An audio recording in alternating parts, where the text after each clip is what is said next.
코로나19로 인하여서 힘들고 어려운 상황 가운데 그럼에도 불구하고 하나님을 예배하고 또 하나님을 바라보고 주님을 의지하기 위해서 이 시간 함께 하시는 여러분들을 축복하고 사랑합니다. 우리 주님께서는 힘들고 어려운 자들도 지금과 같이 코로나로 인하여서 예배하기 더욱 힘든 이 시기에 우리를 더욱더 초청하시고 또 귀한 잔치집으로 은혜와 평강으로 기쁨과 만족으로 귀한 모든 기쁨이 허락된 예배의 자리로 우리를 초청하십니다. 그 초청에 응한 여러분들을 환영합니다. 주님께서 오늘 또 귀한 말씀을 비유로 말씀하고 계십니다. 천국에 관한 비유를 하신 말씀인데 그 이유는 왕이신 하나님께서 우리에게 찾아오셔서 자신을 보여주시고 그래서 우리가 하나님 앞에 복종할 때 그때부터 살게 되는 천국의 삶이 얼마나 놀라운 것인가를 설명하기 위해서입니다. 예수님께서는 이 세상에 오셔서 가장 최초로 외치는 메시지가 있었습니다. 그것이 무엇입니까? 그것은 바로 회개하라, 천국이 가까이 왔느니라 였습니다. 예수님을 만나는 것이 천국을 경험하는 것입니다. 예수님을 만나는 것이 바로 천국을 만나는 것입니다. 우리 주님을 만나는 것이 바로 그 천국을 들어가는 것입니다. 누리는 것입니다. 예수님이 우리에게 오신 것이 바로 천국이 하나님의 나라가 우리에게 다가오는 것이기 때문에 성경은 이렇게 말씀하고 있습니다. 예수님을 만나는 것은 바로 천국이다. 그리고 그 경험은 우리에게 베풀어 주시는 잔치이다. 풍성하고 행복과 기쁨이 넘치고 흥겹고 아름다운 잔치라는 것입니다. 그래서 예수 그리스도를 믿는 삶, 주님을 경험하는 삶은, 주님을 모시는 삶은, 그러한 그리스도인들은, 성도는 하나님의 나라 천국을 경험하고 구체적으로 말해서 정말로 행복한 잔치, 파티에 들어가는 것과 같은 삶이라는 것이죠. 그런데 어떤 사람들은 종교라는 것을 선택하기 시작하면 그때부터 고생이 시작된다고 생각하는 사람들이 있기도 합니다. 왜냐하면 이제까지 즐겼던 술과 담배, 그리고 골프와 여행, 주말에 여가, 내가 원하는 모든 것들, 이것들을 하던 사람들이 이제 내가 종교라는 것을 갖게 되고, 정확하게는 믿음을 가지고 교회에 나가면 이것들을 이제는 끊어야 하는구나, 그건 너무 힘든 것인데 라는 생각을 하는 사람들이 있기도 하다는 것입니다. 그래서 조금만 더 있다가 이러한 것들을 다 끊고 나가면 어느 정도 자세를 갖추고 나가야겠다. 이런 식으로 예수를 믿으면 하고 싶은 것을 하지도 못하고 불편한 것이 많아지기 때문에 참 예수 믿는 것, 교회 나가는 것 주저하는 경우가 있습니다. 이렇게 시작하는 것이 종교 생활인 것처럼 생각합니다. 그러나 예수님께서 공생애를 어디에서 시작하셨습니까? 갈릴리 가나 혼인잔치에서 시작하셨습니다. 이것은 주님이 우리에게 예수님을 믿는 것은 어떤 것인지 속박이고 굴레에 둘러싸여 있고 못하게 하는 것이고 하는 것이 아니라 예수님을 믿는 의미가 바로 어떤 의미를 가지고 있는지 알려줍니다. 주님께서는 주님을 믿고 살아가는 우리의 삶이 바로 잔치집에 들어가서 경험하는 즐겁고 너무나 행복하고 재밌고 또 보람되고 기쁨이 넘치는 것임을 우리에게 알려주시려고 이러한 의미 있는 장소를 공생애 사역의 첫 번째 장소로 선택하셨을 수도 있습니다. 예수님 당시 2000년 전에는 금욕주의자들이 있었습니다. 금욕주의는 정신적이고 육체적 욕망이나 욕구, 그리고 세속적인 명예나 이익을 탐하는, 권세를 부리는 모든 욕심을 억제하고 종교나 도덕에서 이상적인 것, 그 이상을 성취하려는 사상입니다. 어떤 사람들은 이 기독교를, 믿음을 갖는 것을 금욕주의로 오해하곤 합니다. 그래서 예수님을 믿는다, 교회를 선택하는 것, 교회에 나가는 것은 오늘부터 나는 이제 이것도 못하고 저것도 못하고 아무것도 못하는 것처럼 생각한다는 것이죠. 이것은 많은 사람들뿐만 아니라 교회에도 또 교회 다니는 성도임에도 불구하고 갖고 있는 편견일 수 있습니다. 그래서 그들은 그리스도인들에게 도덕적, 윤리적, 또 자기 희생적 부분에 대해서 자신들보다 더 수준 높은 잣대와 기준을 들이대는 것입니다. 예수님은 새벽에 기도하셨습니다. 그리고 주기적으로 시간을 정해서 기도하셨습니다. 조용히 하나님과 교제하는 시간이 있으셨습니다. 그리고 그분은 하나님께 순종하셨습니다. 그분은 거룩한 분이시고 또 하나님이셨습니다. 그러나 그분의 공생의 시작은 바로 이 잔치집에서 시작되고 있었습니다. 예수님은 사람들을 피한 것이 아닙니다. 사람들 속에 들어가셔서 그들과 함께하고 먹고 마시고 그들의 음성을 듣고 즐거워하는 것으로 그 삶을 시작하셨습니다.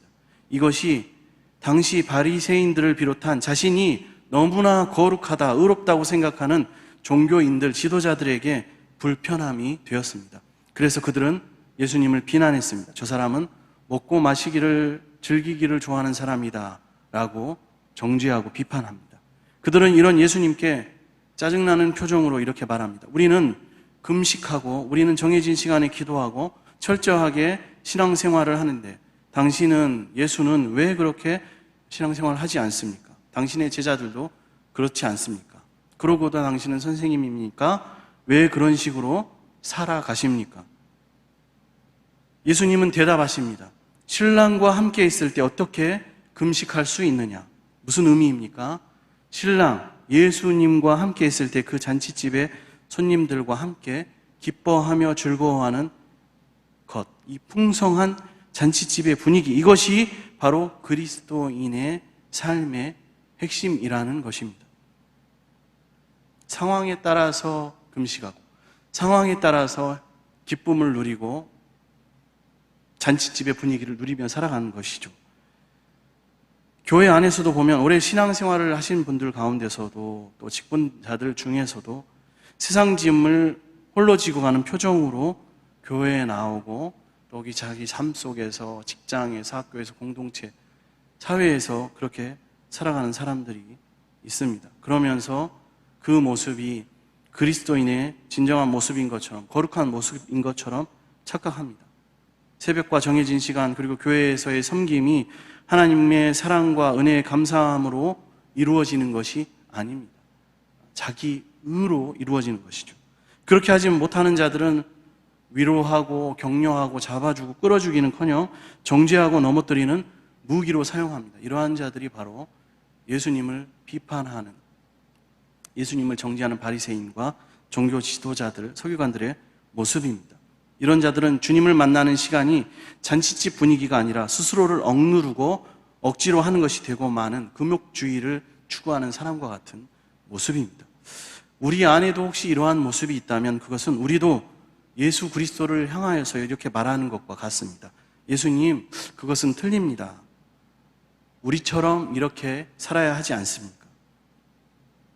하지만 신랑이 있을 때는 기뻐하고 신랑이 없을 때는 금식하라는 말씀입니다. 주님과 함께하는 시간은 기뻐하고 내 안에 진짜 예수 그리스도를 내 안에서 잃어버렸을 때, 주님과 함께하지 못할 때, 신랑을 잃어버렸을 때는 그때는 진정으로 금식할 시간이라는 것입니다.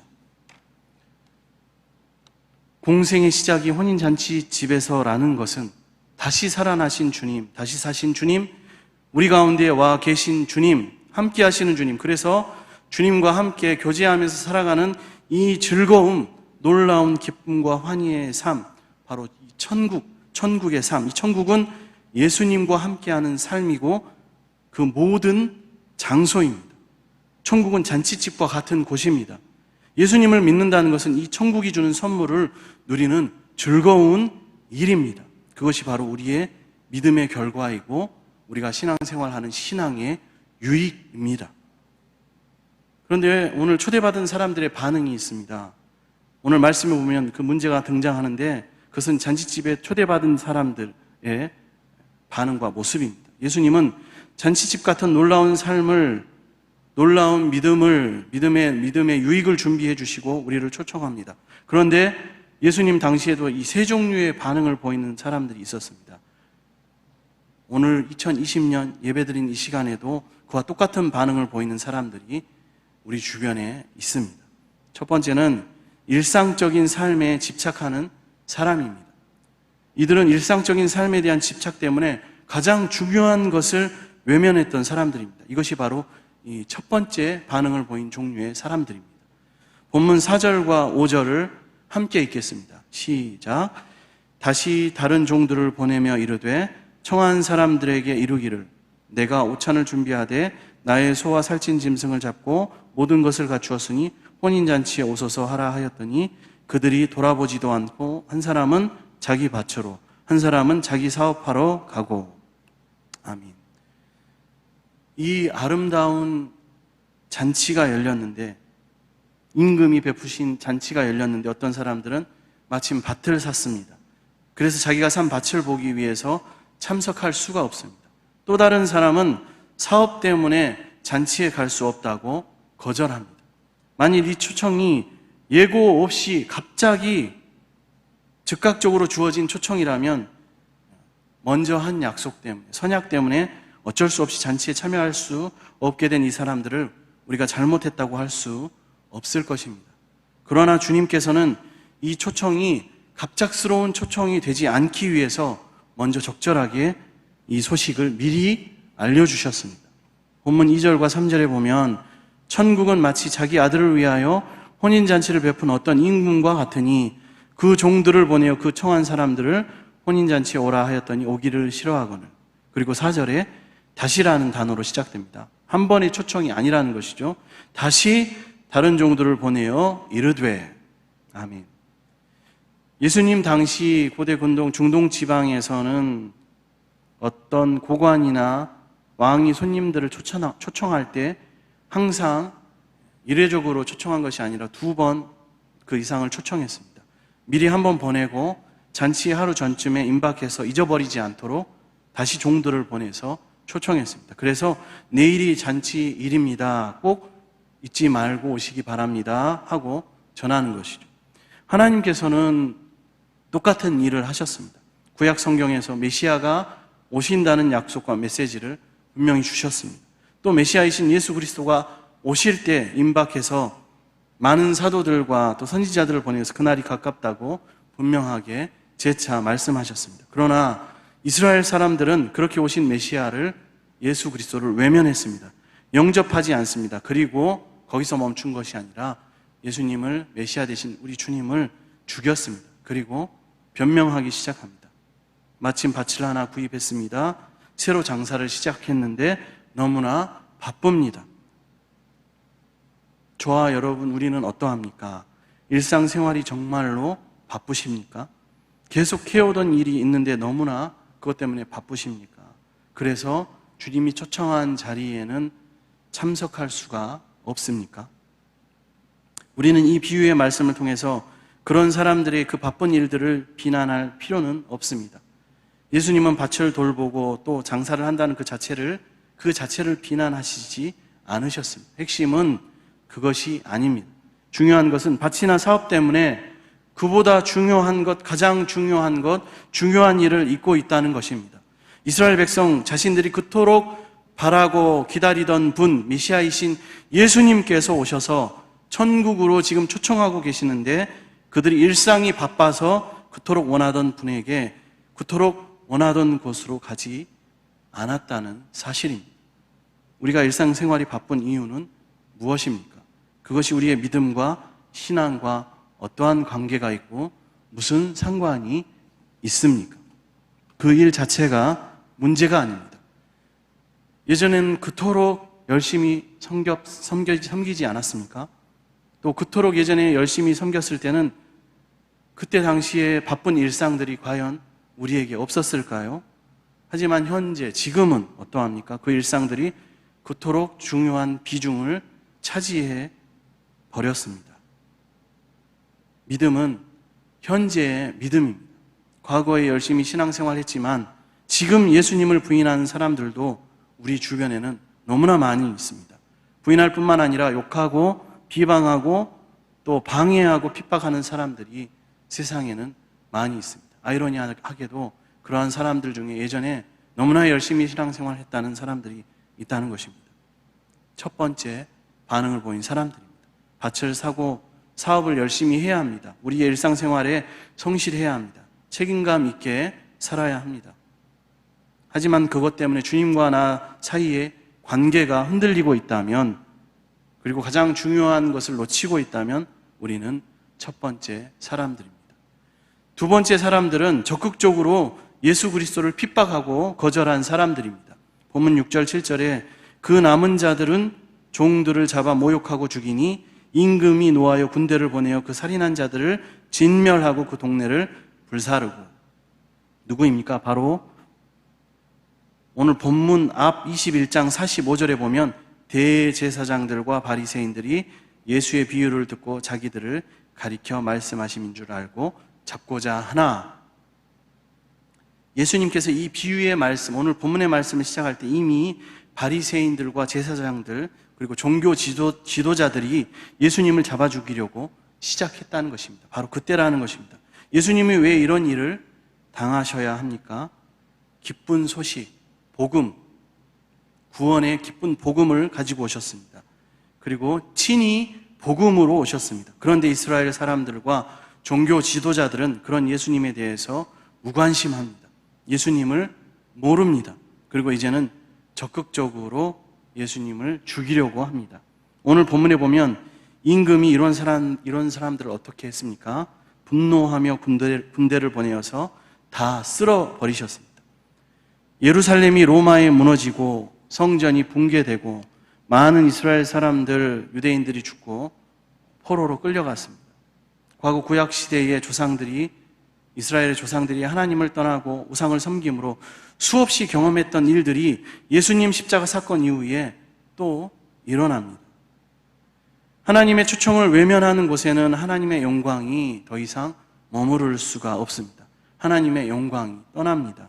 이제 그곳은 정말로 금식하고 그들이 주장했던 회개가 있어야 할 곳이 되고 마는 것입니다.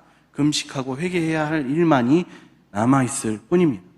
죄가 찾아올 때, 어두움이 우리 안에 역사할 때, 사탄의 유혹에 넘어갈 때 우리에게서 하나님의 영광이 떠나는 것입니다. 나에게서, 그리고 우리 가정에서, 그리고 우리 교회에서, 우리 공동체, 그리고 우리 나라와 민족에게서 하나님의 영광이 떠나갑니다. 너무나 비극적인 상황입니다. 절대 있어서는 안 되는 상황입니다. 두 번째 사람입니다. 예수님 당시에 많은 사람들이 그렇게 살았습니다. 저와 여러분은 어떠한 삶을 살고 있습니까? 세 번째는 이방인들입니다. 오늘 본문 8절 10절에 이에 종들에게 이르되 혼인잔치는 준비되었으나 청한 사람들은 합당하지 아니하니 내거리 길에 가서 사람을 만나는 대로 혼인잔치에 청하여 오라 한데 종들이 길에 나가 악한 자나 선한 자나 만나는 대로 모두 데려오니 혼인잔치에 손님들이 가득한지라. 아멘. 먼저 믿은 자들, 먼저 선택받은 자들, 이스라엘이 메시아이신 예수 그리스도를 영접하지 않자 그 복음이 이스라엘 밖에 있는 이방인들에게 흘러가기 시작합니다. 그렇게 복음은 흘러 오늘 이 시간 예배하는 저와 여러분 우리에게까지 오게 되었고 우리가 이렇게 예수님을 믿게 되었습니다. 하나님의 놀라운 은혜와 사랑입니다. 그 자비와 긍휼이 택한 자들을 넘어서 이제 이방인된 오늘 우리에게까지 그 은혜가 넘치게 되었습니다. 오늘 예배하는 이 시간 하나님의 그 귀한 은혜와 사랑을 기억하면서 진짜 천국을 이루는, 진정한 하나님의 나라의 그 기쁨과 만족을 누리는 저와 여러분의 삶이 되어지기를 원합니다. 비유는 근데 여기서 끝나지 않습니다. 예복을 입지 않은 사람이 등장합니다. 본문 11절에서 13절에 보면 잔치에 왔으나 예복을 입지 않아서 쫓겨난 사람이 있었다 말씀하고 있습니다. 너무나 안타깝지 않을 수가 없습니다. 잔치에 초대되어서 들어갔는데 들어가지 못하고 쫓겨나게 된 것이죠. 임금이 손님들을 보러 올새 거기서 예복을 입지 않은 한 사람을 보고 이르되 친구여 어찌하여 예복을 입지 않고 여기에 들어왔느냐 하니 그가 아무 말도 못하거늘 임금이 사환들에게 말하되 그 손발을 묶어 바깥 어두운 데 내던지라. 거기서 슬피 울며 이를 갈게 되리라 하니라. 아멘. 예복은 무엇을 의미합니까? 예복은 우리가 잘 아는 것처럼 금욕주의도 아니고 또 이스라엘 백성들이 지키려고 했던 율법도 아니고 그들의 전통도 아니고 바로 예수 그리스도입니다. 예복은 예수 그리스도로 옷 입는 것을 의미합니다. 믿음으로만 들어갈 수 있는 것이 바로 하나님의 나라 천국의 잔치집이라는 것이죠. 그리고 두 번째로 예복을 입는 것은 무엇입니까? 그것은 나를 위한 것이 아니라 왕을 위한 기준과 중심으로 그 잔치집에 들어가야 한다는 것입니다. 잔치집에 참여한 목적이 나를 위한 것이 아니라 초청한 왕을 위한 것인데 그 예의를 갖추지 않은 사람은 잔치의 진정한 천국의 기쁨을 누릴 자격이 없다라는 것입니다. 예복을 입지 않은 사람의 문제는 무엇입니까? 철저하게 왕을 위한 것이 아니라 하나님을 위한 것이 아니라 나 중심적인 자기 중심적인 생각으로 잔치집에 왔다는 것입니다. 저와 여러분도 마찬가지입니다. 우리 왕이신 주님께 나아오면서 우리는 어떤 마음으로 나아가고 있습니까? 교회에 나오는 목적이 예배 드리는 목적이 그리고 이 믿음을 가지고 신앙생활하는 목적이 나 중심적인 철저하게 자기 중심적인 사람은 이 잔치에 와도 쫓겨나게 된다는 것입니다. 예배는 나를 위하여 드리는 것이 아닙니다. 우리를 구원하신 주님을 높이는 것입니다. 바로 그분을 하나님을 기쁘게 해 드리는 것입니다. 그것이 예복을 입고 잔치에 나아가는 것입니다. 오늘 예배는 정말 은혜가 넘치는 예배였어. 내 마음에 쏙 드는 예배였어. 은혜 받았어 라고 말하기 전에 내가 드린 이 예배가 하나님이 정말로 기쁘게 받으셨는지를 먼저 생각하는 자, 그러한 성도 그리스도인 이러한 자들이 진정한 예복을 입고 잔치에 참여하는 자들이라는 것입니다.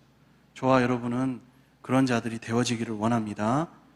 오늘 본문 마지막 14절입니다. 결론입니다. 무엇입니까? 청함을 받은 자는 많되 택함을 입은 자는 적으니라. 아멘. 초청을 받은 자는 많습니다. 청함을 받은 자는 많습니다. 그러나 천국에 그 잔치집에 들어간 자는 택함을 입은 자는 적습니다. 입구까지 왔어도 예복이 없어서 쫓겨난 자도 많이 있습니다. 저와 여러분은 우리는 어떠한 사람입니까? 예수님을 배반하고 영원한 멸망으로 가버린 주님의 제자 가룟 유다를 생각해 보면 과거의 믿음과 신앙과 열정이 정말 진짜 믿음과 열정과 신앙인지 아닌지를 우리는 다시 생각하게 됩니다. 예수님을 팔기 위한 신호로 많은 사람 군병들 앞에서 예수님께 입을 맞췄습니다. 예수님께 입 맞추는 가룟 유다를 보는 사람들은 생각할 수도 있습니다. 예수님께 입 맞출 정도로 저 제자는 가룟 유다는 믿음이 너무나 좋구나. 분명히 천국의 잔치에 참여하겠구나. 그러나 그는 영원한 멸망으로 갔습니다. 과거에 우리가 열심히 섬기고 열심히 믿음 생활하고 봉사했습니까? 예수님을 사랑한다고 수없이 고백하고 여러 가지로 섬기고 수많은 은혜의 자리에 참석하고 은혜를 받았습니까? 그런데 코로나19로 인한 이 예배하기 힘든 시기에 저와 여러분의 모습, 지금은 어떤 모습입니까? 우리의 믿음은 과거에 끝나버린 믿음입니까? 아니면 할 수만 있다면 최선을 다해서 하나님을 사랑하고 오늘도 그 과거처럼, 아니 과거보다 더 나은 모습으로 천국 잔치에 참여하고 있습니까? 우리의 믿음은 과거에 끝나버린 믿음입니까? 아니면 현재도 누리고 있는 믿음입니까? 예수님은 지금도 계속해서 천국을 누리고 천국의 삶을 살아가자고 오늘 이 시간 저와 여러분을 초청하고 계십니다. 예전에 임했던 그 초청은 지나갔습니다. 주님은 오늘 또 새로운 초청을 이 시간 하십니다. 그리고 내일 또 새로운 초청을 우리에게 하실 것입니다. 더 이상 과거를 회상하는, 과거만 돌아보는 초라한 믿음의 모습으로 주저앉아 있지 말고 다시 그리고 매일 예수님 안으로, 천국 안으로, 그 잔치 안으로 들어오기를 축복합니다. 기도하겠습니다. 사랑의 주님, 주님께서 오늘도 우리를 초청하고 계심에 감사를 드립니다. 주님을 사랑한다고 고백하면서도 너무 바빠서 주님의 초대에 응하지 못했음을 회개합니다. 용서하여 주시옵소서. 이제는 주님을 위해 주님이 기뻐하시는 삶을 살기를 원합니다. 과거에 머무른 믿음과 헌신과 열정과 신앙이 아니라 오늘도 하나님 누리는 또 결단하는 열정과 믿음과 신앙으로 오늘도 초청하시는 주님께 계속해서 나아가기를 원합니다. 우리 삶을 붙들어 주시고 오늘도 천국을 누리며 살아가게 하여 주옵소서. 감사드리며 예수님의 이름으로 기도드립니다. 아멘.